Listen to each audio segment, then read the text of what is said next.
मोदी जी की सरकार लोगों की कमाई बढ़ाकर देश का विकास करना चाहती है। इनका नाम कंपल्सरी डिपॉजिट स्कीम एक्ट था।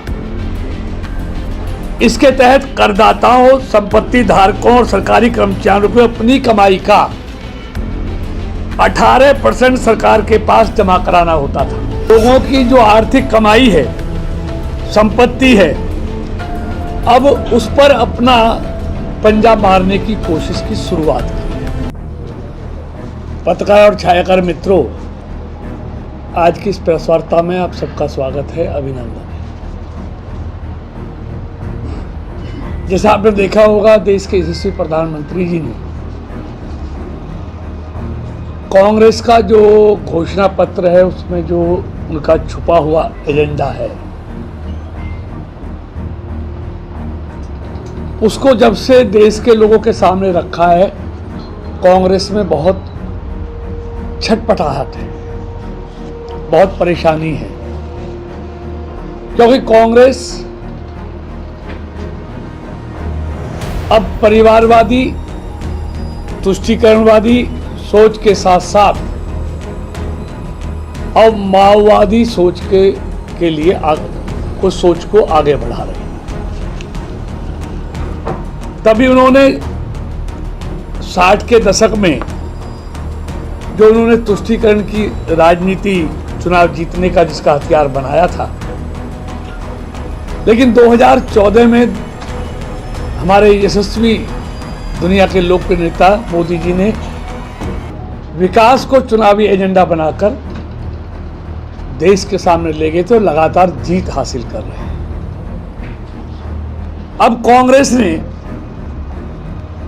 लोगों की जो आर्थिक कमाई है, संपत्ति है, अब उस पर अपना पंजा मारने की कोशिश की शुरुआत की है।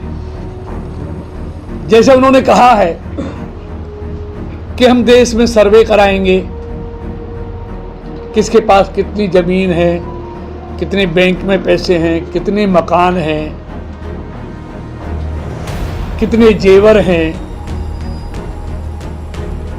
और उसकी जो छुपा हुआ एजेंडा है, फिर उसको उसी तरह, जैसे उन्होंने कई बार आपने देखा होगा,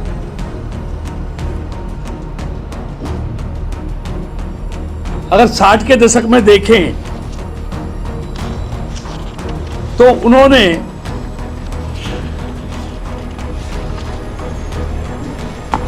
उन्नीस सौ 63 और 74 में जो कानून पास किए थे, जवाहरलाल नेहरू, इंदिरा गांधी की अगुवाई वाली कांग्रेस सरकारों ने, इनका नाम कंपल्सरी डिपॉजिट स्कीम एक्ट था। इसके तहत करदाताओं, संपत्ति धारकों और सरकारी कर्मचारियों को अपनी कमाई का 18% सरकार के पास जमा कराना होता था। जमा की धनराशि 3 से 5 वर्ष तक के लिए सरकारी खजाने में रहती थी। हैरानी की बात यह है कि कानून 1974 में लाया गया था और तब पूर्व प्रधानमंत्री मनमोहन सिंह आर्थिक सलाहकार हुआ करते थे। मतलब वो लोगों की कमाई से देश को सशक्त करना चाहते हैं। लोगों की मतलब कमाई को जब्त करके, और मोदी जी की सरकार लोगों की कमाई बढ़ाकर देश का विकास करना चाहती है। ये नहीं बताते हैं कि इस पैसे को कितने दिन रखा जाएगा, कितने दिन में दिया जाएगा। ऐसे ही राहुल गांधी जाति जनगणना के बाद जमीनों को और आवास योजनाओं के मकानों को एक धर्म के लोगों से दूसरे धर्म के लोगों को, या एक जाति से दूसरी जाति के लोगों को स्थानांतरित करना शुरू कर दें। आपको विभाजन याद है, जब धार्मिक आधार पर विभाजन के कारण लोगों को सब कुछ छोड़कर भागना पड़ा था। राहुल गांधी जाति के आधार पर ऐसा चाहते हैं। राहुल गांधी ने निजी और सार्वजनिक कंपनियों और शैक्षणिक संस्थाओं में अल्पसंख्यकों के समावेशन को मापने, निगरानी करने और बढ़ावा देने के लिए डाइवर्सिटी कमीशन बनाने की बात कही है।